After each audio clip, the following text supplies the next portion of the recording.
Westover Terrace is said to be one of the most haunted locations in all of Richmond, Kentucky. And I'll admit, if even half of what I'm about to tell you is true, then I definitely agree with that claim. Originally known as the Wilkes Smith House, this location is a treasure trove of history. The land around it is said to have been the site of a Civil War battle. Shells and casings from that era have been found in the yard, and there may even be a graveyard somewhere on the property. At one time, it belonged to Cassius Clay, who then gave it to his granddaughter, who then sold it to someone else. Funeral home operators owned it briefly, but they never ran their business out of it. And then in more recent times, Westover Terrace was sold to private owners. Throughout the years, history has left quite an interesting mark on this place. One of the most fascinating details is the recipes that were written on the walls by the servants during the Wilkes Smith ownership. And according to what I've read, the most recent owners covered these writings in clear acrylics so that they could preserve them, and one of the recipes is actually for poison.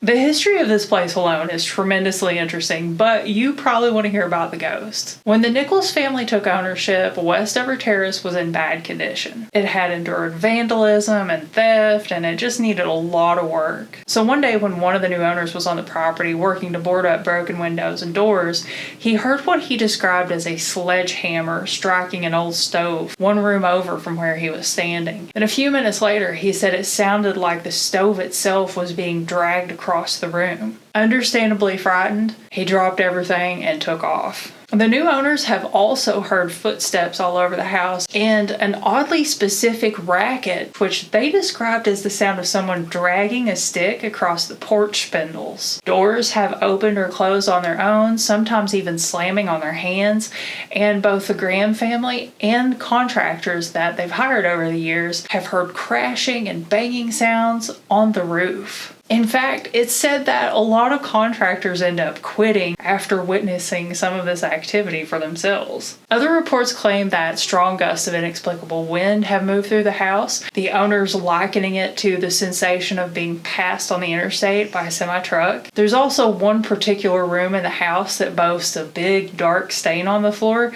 and visitors have claimed that they couldn't breathe when they entered the room. Now, this isn't all the activity that's taken place inside of Westover Terrace. In fact, I haven't even got to the best part yet, the part about Elsie. Do you know any stories about Westover Terrace? Leave me a comment and let me know, and tune in for part 2 of this story, and don't forget to follow for more spooky stuff.